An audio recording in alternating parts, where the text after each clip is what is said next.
प्रदेश की राजनीति के अंदर सबसे बड़ी पार्टी भारतीय जनता पार्टी से ऐसा लग रहा है जैसे मानो चूक हो गई है। भारतीय जनता पार्टी की दो चूक जो अभी फिलहाल पिछले 3-4 दिनों में हुई हैं, उन दो चूकों ने भारतीय जनता पार्टी को राजस्थान की राजनीति में पीछे की तरफ धकेल दिया है।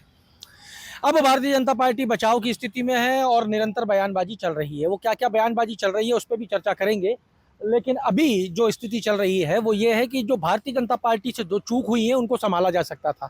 पहली चूक, संत जो पिछले कई दिनों से धरने पे बैठे हुए थे, अग्नि तप कर रहे थे, उनको जाके मनाया जा सकता था, उनसे बातचीत की जा सकती थी और वही आश्वासन जो परसों रात या कहें कि कल अल सुबह हनुमान बेनीवाल के साथ में जाकर कलेक्टर और आईजी पुलिस ने दिए हैं, वो आश्वासन पहले भी दिए जा सकते थे।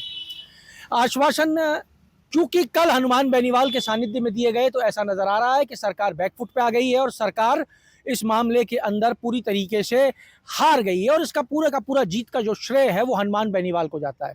इसमें कोई शंका और शक नहीं है कि जीत का श्रेय हनुमान बेनीवाल को ही जाएगा, क्योंकि हनुमान बेनीवाल ने ही उन संतों की आवाज को बुलंद किया जब कोई भी उनकी आवाज सुनने को तैयार नहीं था और किसी भी प्रकार की कोई बातचीत उनसे करने को तैयार नहीं था।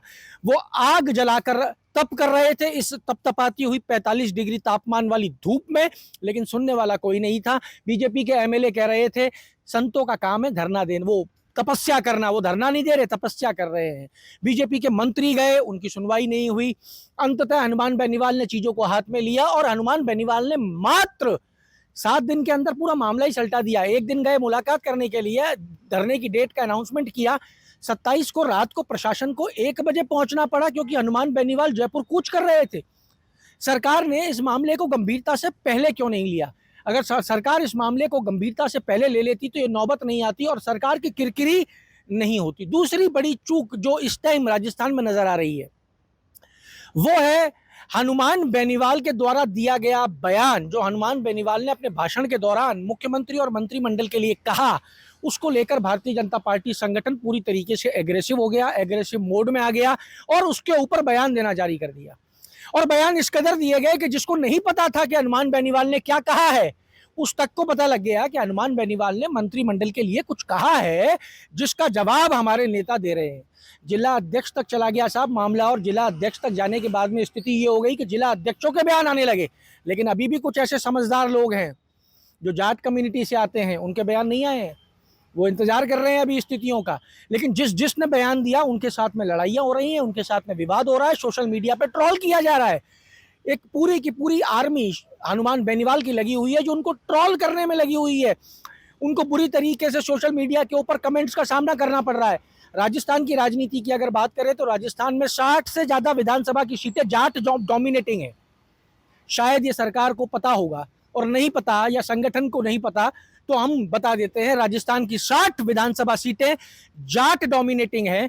जाट यहाँ पे हार और जीत की स्थिति तय करता है और जाट कभी भी भारतीय जनता पार्टी के फेवर का नहीं रहा है। जाट हमेशा न्यूट्रल रहा है और जाट ये देख के कि किस तरफ हवा चलने वाली है, जाट अपना वोट वहां डालता है। वो हनुमान बेनीवाल जो जाटों में कहीं ना कहीं सवालिया निशान में चल रहे थे, वो हनुमान बेनीवाल जाटों के नेता बन गए हैं पिछले 24 घंटे में। 80% जाट हनुमान बेनीवाल के साथ खड़ा हो गया है और 80% जाट अब कमेंट करने वाले बीजेपी संगठन के लोगों से पूछ रहा है, क्या वोट मांगने हमारे पास नहीं आओगे? क्या वोट मांगने गांव में नहीं आओगे? या हनुमान पे कमेंट करने से पहले ये सोच लेते कि समाज भी तो है। जितने भी जाट समुदाय के नेता हैं वो इस टाइम साइलेंट है। सिर्फ सतीश पूनिया ने टिप्पणी की है हनुमान बेनीवाल के बयान पर और उसके ऊपर भी बयान और कमेंट्स जबरदस्त तरीके के आ रहे हैं। राजस्थान की राजनीति में आपको बता दें, ये चूक भारतीय जनता पार्टी से लोकसभा और विधानसभा चुनाव के टाइम भी हुई थी। विधानसभा चुनाव में इतना बड़ा खामियाजा नहीं भुगतने को देखने को मिला, पर लोकसभा चुनाव के अंदर सिर्फ और सिर्फ एक जाट नेता की वजह से 10 सीटें भारतीय जनता पार्टी के हाथ से छिटक गई। जो 10 सीटें पिछले 2 बार से 25-25 सीट बीजेपी को मिल रही थी, इस बार 10 सीटें बीजेपी को हार का सामना करना पड़ा सिर्फ और सिर्फ एक चूक की वजह से। वही चूक इस बार भी हुई है भारतीय जनता पार्टी से। बीजेपी के संगठन ने मिलकर हनुमान बेनीवाल को राजस्थान में जाटों का एक प्रतिष्ठित स्तंभ बनाने का काम किया है और बना दिया है। हनुमान बेनीवाल की वो लड़ाई जो 2018 से हनुमान बेनीवाल निरंतर अकेले लड़ते आ रहे हैं, अब वो लड़ाई में हनुमान बेनीवाल अकेला नजर नहीं आ रहा है। 80% जाट समुदाय हनुमान के साथ खड़ा हो गया है और ये मानने लगा है कि हनुमान ही हमको अब आगे लेके जाएगा। एक वो हनुमान जी थे जिन्होंने रावण की लंका में अपनी पूंछ से आग लगा दी थी, और एक ये हनुमान जी हैं जिन्होंने जुबान से राजस्थान में आग लगा दी, और राजस्थान में इन्होंने जो दाना डाला उसको बीजेपी संगठन ने चुग लिया और उनके बिछाए जाल में बीजेपी पूरी तरीके से इस टाइम ट्रैप में आ गई है।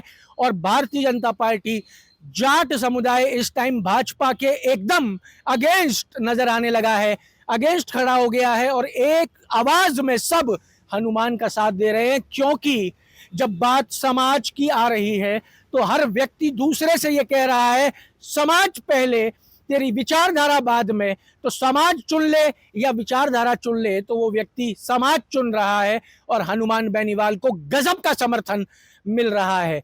हनुमान बेनीवाल को स्थापित करने में भारतीय जनता पार्टी की ये दो चूक आने वाले 2028 के चुनाव में क्या बड़ा गुल खिलाएंगी, ये देखना होगा। राजस्थान में दबे सुरों में लोग कहने लगे हैं क्या ये तमिलनाडु होने जा रहा है, क्या हनुमान बेनीवाल राजस्थान का विजय बनने वाला है, क्या हनुमान बेनीवाल राजस्थान में सुपड़ा साफ करने की स्थिति में आ रहा है। क्योंकि जिस प्रकार से हनुमान को जन समर्थन मिल रहा है सड़क पर भी और सोशल मीडिया पर भी, वो ये बता रहा है कि हनुमान बेनीवाल किसी बड़ी दिशा की तरफ अपना कदम बढ़ा चुके हैं।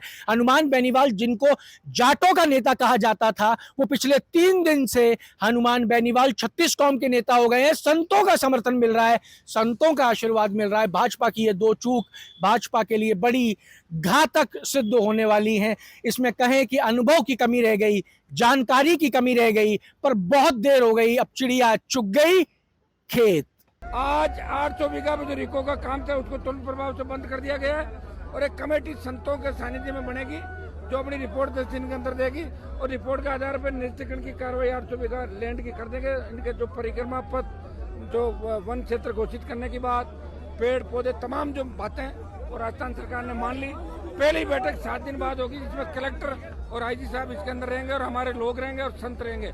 मेरे हिसाब से 100% जीत हमारी होगी और शांतिपूर्ण तरीके से कूच भी हो गया, आंदोलन सफल हुआ और सब अपने अपने घर जा रहे हैं। अगर सरकार अपनी बात से मुकरी तो दोबारा तैयार होंगे और इस बार बैरिकेड सामने नहीं होंगे। आपके राज्य की खबरें, आपके शहर की खबरें सबसे पहले जानने के लिए देखते रहें अमर उजाला। चैनल को सब्सक्राइब जरूर कर लें और पाएं आपके राज्य की खबरें, आपके शहर की खबरें सबसे पहले जानने के लिए देखते रहें अमर उजाला। चैनल को सब्सक्राइब जरूर कर लें और पाएं